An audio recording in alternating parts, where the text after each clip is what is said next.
JAMI LARA. I'm 50 years old, and I am a conceptual artist that focuses on sculpture. Okay, so tell me how long you've been in Albuquerque. I've been here since I was a kid. My family moved here from Puerto Rico when in 1980, so I was 11 years old then. And can you tell me about what your experiences here in Albuquerque and how you see it in terms of your home and also how it contributes to your livelihood and your art practice? Yeah, Albuquerque feels like is home to me in so many ways, and some of it has to do with the people. A lot of it has to do with the land. A lot has actually to do with the contemporary art scene and the artists that make up my community here. But I think that there's a big part of at least the first project that I worked on as an artist, which was a project in conceptual ceramic sculpture that was very much based on being connected to this land, this landscape, the people who've inhabited it, the people who've moved through it, all of those things. So what I'm gonna do now is just kind of approach this era that we're in, because all of these interviews are about how COVID-19 is impacting us, how it's impacting artists. So if you want to tell me, was there a time or a moment when, you know, in these early months of 2020, when it really entered your consciousness and when you realized it was going to have an impact on your life and work? I was, so at the beginning of March, I left Albuquerque I flew to Mexico, to Oaxaca City to begin a month-long artist residency there.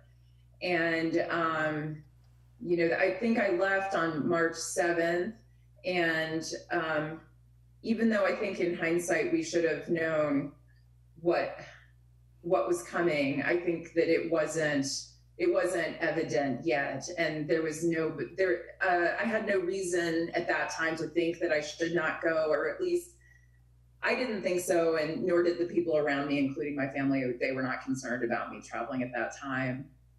But it's amazing how in a week so much changed.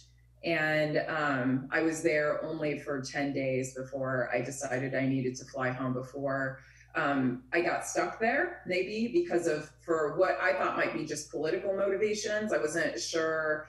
At that time, I wasn't actually concerned about getting sick while I was there in Oaxaca. But I thought there was a good chance that I might not be able to return home if somebody else did. And so I decided to leave. So that was, you know, one big thing that I guess that would be the moment it entered my consciousness, is mid-March, where I just realized, like, oh, I can't finish this thing that I came here to do. Yeah, and then since then, I think, you know, I have 2 exhibitions happening in Santa Fe right now that are just kind of, I guess, frozen in time, right? They're pieces that are installed in 2 separate galleries in Santa Fe. And, you know, now the only way that anybody can experience those is virtually, because those galleries are working hard to make that happen. But I'm not sure how meaningful that is at this point. Right. Yeah. How long were those exhibitions supposed to run? Like, what was supposed to be their lifespan then, and is that changing, or? Yeah, actually, I think that their lifespan is longer now, because they were both supposed to come down in the end of March, you know, so I think that now physical art handling isn't happening so much. And, yeah, but their sort of lifespans were cut short in terms of the ability of anybody actually to see that work or buy it, obviously. Right. So I'd like to hear from you just kind of now that we have the kind of the fundamental, like the basics in terms of, you know, logistics and having to get back and why you probably needed to get back. what's been just the emotional ride of making these decisions, following through with them, and just also how it is impacting like your art and its ability to engage with an audience? I think that I'm in many ways in a better position than a lot of other artists who are supporting themselves from their artwork alone. So I've been fortunate to be able to dedicate myself to being a professional artist since 2014. But that has been largely because of my partner and her income, being fortunate not to have any debt. There are a lot of factors that have enabled that to happen. But in the last couple of years, it's actually, this has actually become a financially viable proposition, right? I was actually, in the last 3 years, I was starting to really make money that I could live off of. At the same time, last year, the ceramics project, the conceptual sculptural project that was about connecting ancient ceramics techniques with the plastic bottle, thinking about both things as artifacts. I felt like I had come to an end, or that I needed to stop with that project and move on to new works that I've been incubating for a while. And those works are actually about whiteness and the reproduction of whiteness in the domestic sphere. And that is going to involve all these new technologies. That's why I was going to Mexico to study embroidery, because I have this sculptural project where I need to make this embroidered upholstered thing. And so in a lot of ways, this year was like set aside for me as a time of transition. I knew that these two exhibitions that are in Santa Fe were really my last planned shows where I would make new work of those ceramic vessels. And I knew that I was just going to be in the studio developing all of this new work. And so I suppose that, the part of this is that I'm really moving with this new work into something that's like in a different world. Like, it doesn't have the same commercial kind of gallery appeal.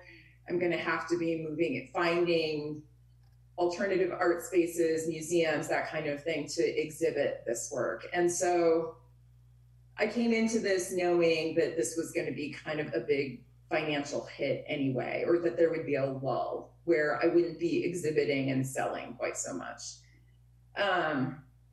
That being said, my gallery in Santa Fe, Gerald Peters Contemporary, still has a ton of inventory. So I was anticipating that those works would continue to sell and bring in some income during this time where I'm figuring out this new stuff. So I don't know, that's for that reason, I think that, this isn't like throwing me a huge curveball. Although, now kind of future exhibition calendars are on hold, right? I was in conversation with my gallery about an end of 2020 exhibition of these new works, and that's just kind of, we don't know when that can happen.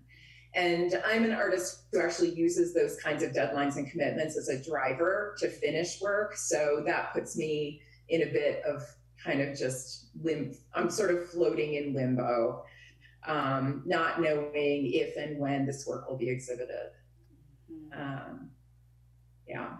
So how do you think the social distancing and the self-isolation will play into a transitionary period, though?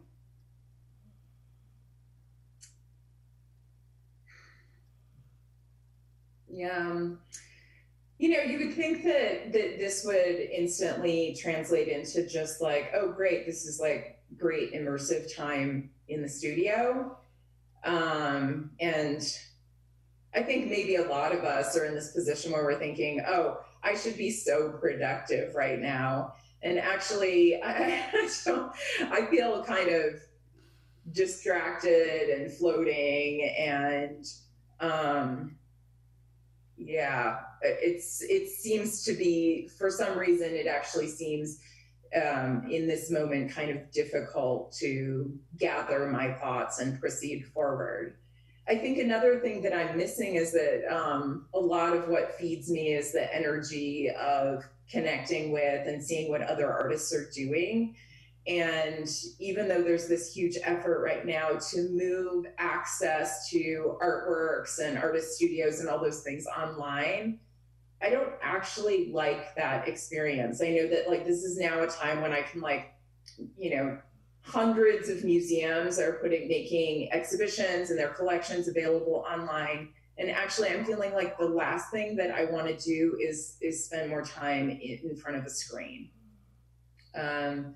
And I'm actually kind of burning out on Zoom and all of these ways of meeting virtually. I've actually, some days I'm turning off the wireless on my router so that I don't have any Wi-Fi because I'm just feeling like I need some silence.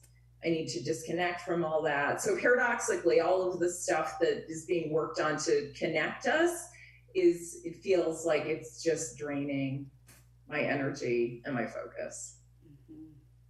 Yeah, I was gonna ask if there's anything you can kind of put your finger on in terms of, be it the news, be it the lack of real interfacing, be it what are the things you think that are lending to this feeling of being in the cloud and being in limbo or not feeling as productive? Because I think that is a universal feeling, definitely, that, I mean, every single person I've talked to, me, myself, what do you think are the contributing factors to that?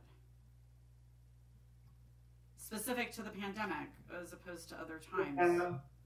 I mean, I think that there's some of it where some of it is like feeling like there's this thing happening and that you need to somehow stay connected to it, because it's very strange to be here in my house where everything seems normal, right? Like there's nothing disastrous happening in this space where I am. And I'm grateful to say that there's nobody in my immediate circle of friends and family, or even my neighbors, who are right now confronting health or economic disasters. People are doing okay. But on the other hand, I know what's happening out in the world. And so I think that there's a way in which you feel obligated to somehow try to connect those two realities. So that's one of the things, like, is like feeling like I need to pay attention to the arc. Also, maybe trying to anticipate, like, when is this going to end, you know, and there just isn't any information. So it's really difficult to know. We just don't know what's going to happen. And maybe, I don't know, I think that maybe I've spent a lot of time reading articles, like trying to understand what's coming, thinking that I should, as an artist, be able to distill something interesting or relevant from all of this that's happening, which I don't have that, honestly. You know, I feel like I'm slow to process these things. I don't have a profound insight. I'm not going to make an iconic image about the pandemic. I don't want to, you know, make sculptures out of surgical masks. Like, I don't know. It's like, I don't know. I mean, I think possibly there's just, it's just, for me, it's just an exacerbation of what's already kind of this very scattered kind of, I don't know. I think it's the demands of like this time in terms of social media. Like when we go online seeking connection, I feel like my attention, like on Facebook or on Instagram, like that generates all of these things that I think I should read or should pay attention to. I should take MoMA's free online class. I should be participating in like some artist's Instagram, like daily practice where like I'm going to make something every single day. You know, I don't know. I know I'm just kind of going on about this, but this is just, that's kind of how I'm feeling about it. No, I think it's completely appropriate. I mean, I think it's, I'm glad for it. For me, for my interview, I'm glad that you're going into all these things, because that's the whole point of this, is to just try and really understand where we're at. And yeah.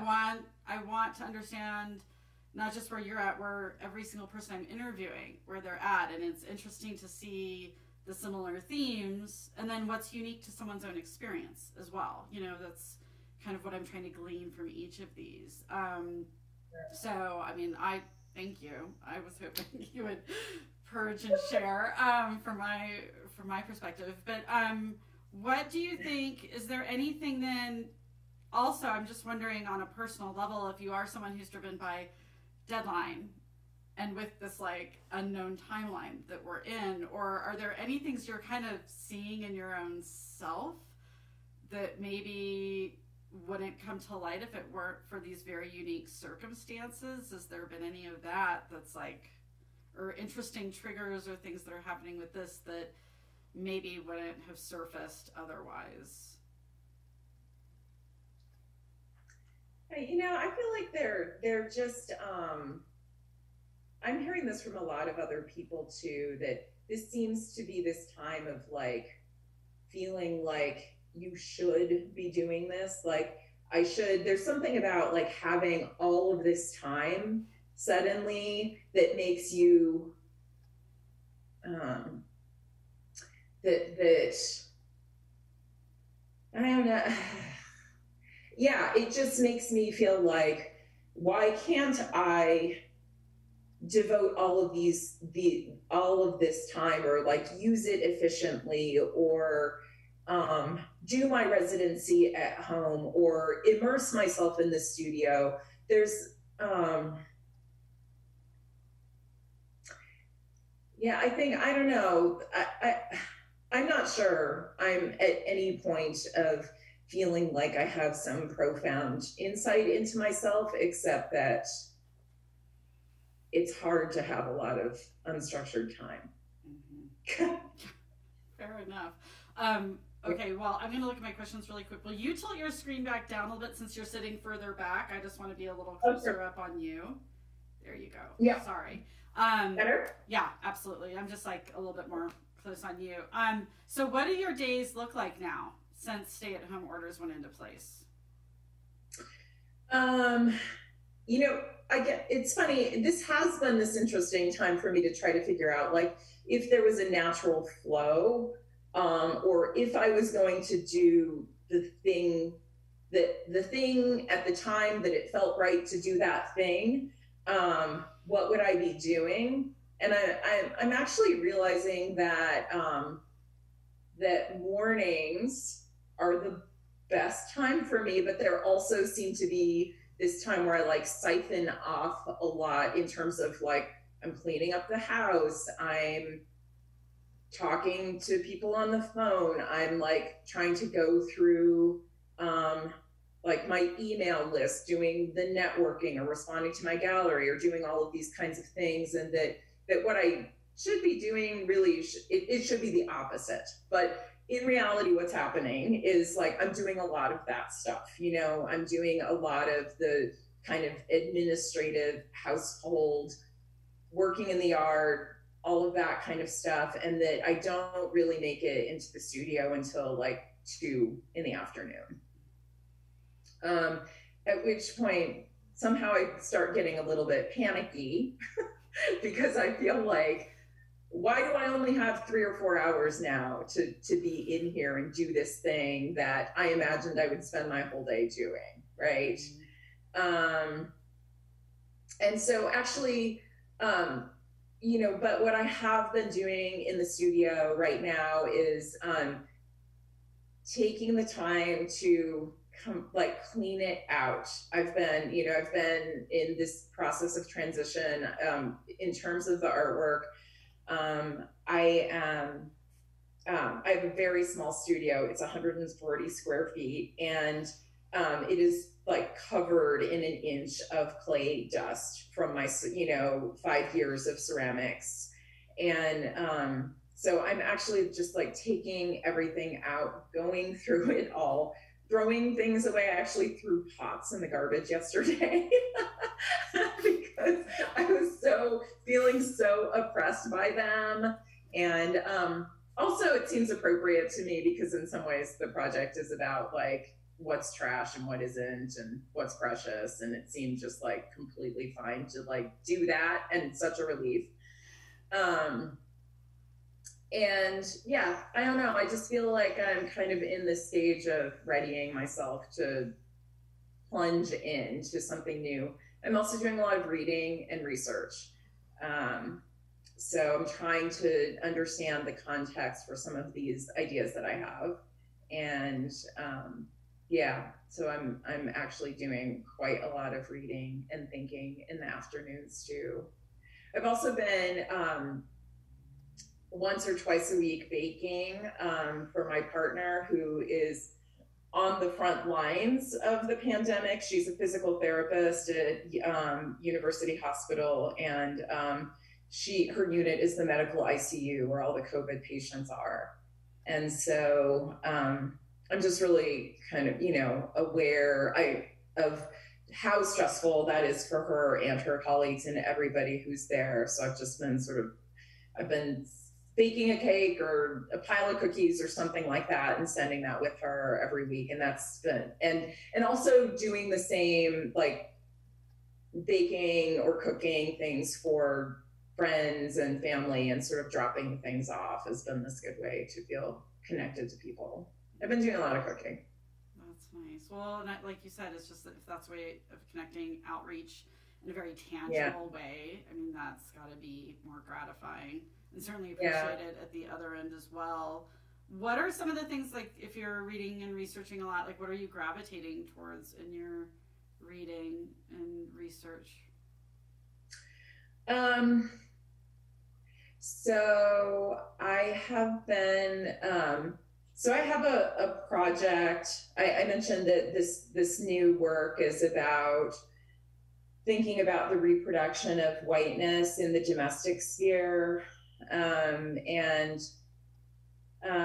have this sculpture that I'm working on that is a Victorian couch that will be upholstered. This is hard to explain it succinctly, but it's going to be upholstered with text, the declarations of segregationist women who were working to maintain segregation at the level of culture during Jim Crow. So I'm interested in the ways in which white supremacy is gendered male, but I think that a lot of the labor of perpetuating ideology is actually done by mothers and women in the context of the home. And in the ways in which women have expanded the idea of the home to make it political. And so anyway, the point is I have this idea about making this couch, and I've chosen this form, which is Victorian, and I've realized that I need to understand actually more about Victorian conceptions of parlor making, the role of women. Victorians had this idea that actually that the home, which was the domain of women, creates the morality of a person, like it actually makes you. And so that seems pretty relevant to what I'm working on. I'm also concerned about, how can I invoke these forms that have to do with our history and the past, and how can I make it clear that I'm also talking about white supremacy as it is, as it exists, as it's perpetuated or reproduced today, and including in the lives and homes of white progressive people. So I've been just trying to, I'm actually kind of trying to deepen my understanding of the forms that I'm working with and how they carry meaning. So it's incredible. Oh, that's exciting. That gives me excitement to see how that's going to manifest and materialize. That's really amazing. Just a little bit of material to dig into there. Oh God, I know. Just a little depths of that. So I guess, do you, like you said, things are still kind of being absorbed and percolating and just still processing. So it might be hard looking at this next question, but I mean, how do you see these times influencing and impacting your work moving forward? Do you have any glimpse of that, or, you know, just with what you've been able to process up to this point, do you have any thoughts on that?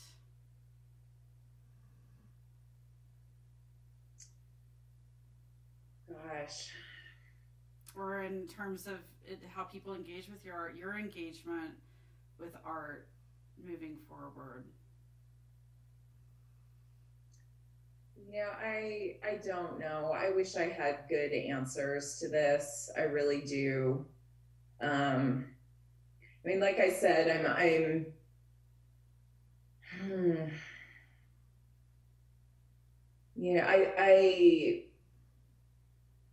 admire and appreciate all of the people who are working hard to expand access to art online, to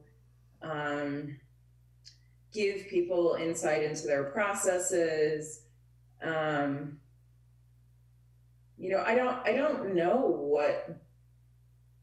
don't know what my career as a professional artist looks like going forward. I don't know what the implications of this will be.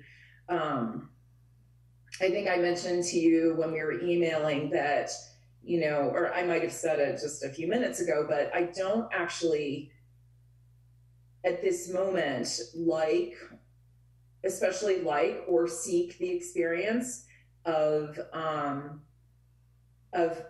seeing artworks virtually.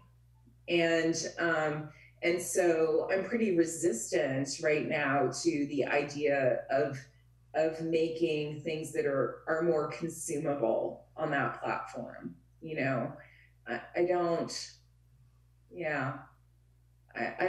even want to think about that right now. I feel like what makes my work distinct as a conceptual artist is my attention to craft and to my dedication to, I don't know, the materiality or objectness or something of the things that I make. And so it's pretty difficult for me to imagine, especially if we're talking about this extending into 2022, what is that going to mean? I don't know.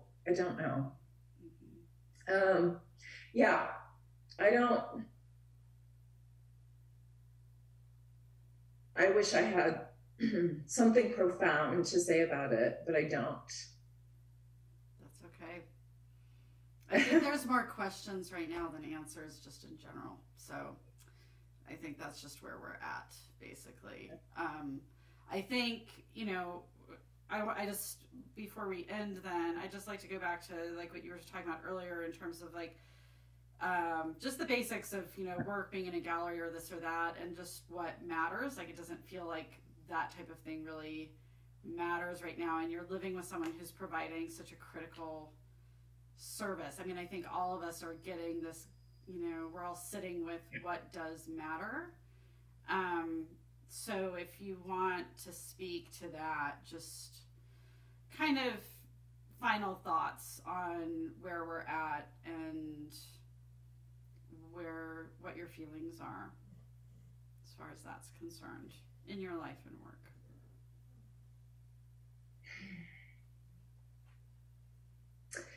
I do believe that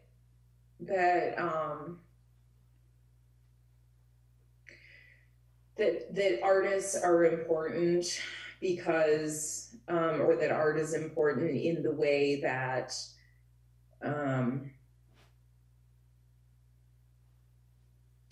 it can help to show something that wouldn't, I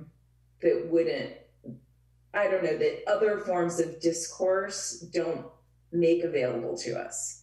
I think that to me, that is the important thing about being an artist. I don't think that that's always a fast process. You know, some people are very, I guess, some people are very fast at metabolizing that. And I'm really grateful for that. I think that, you know, that what matters right now is that it seems, I think that what we're seeing is that things that we thought could never change or could never happen in our lifetimes can happen in a matter of weeks, right? Or days. That, you know, the machine of capitalism, that that political systems, that whatever, that I don't know, the role of oil in our economy, like all of these things that were, you know, we were told were sacrosanct, that could never change, that all of it can just stop or change in an instant. To me, those are the important things that about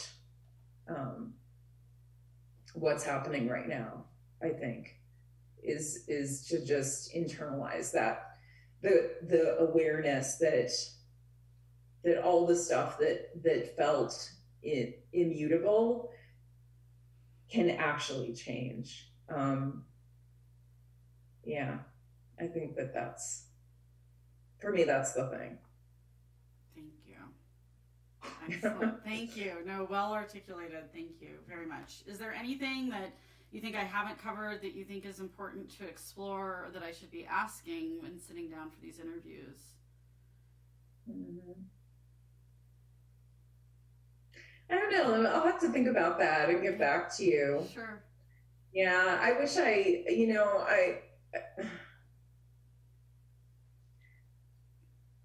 yeah, this feels like a very kind of inarticulate time for me.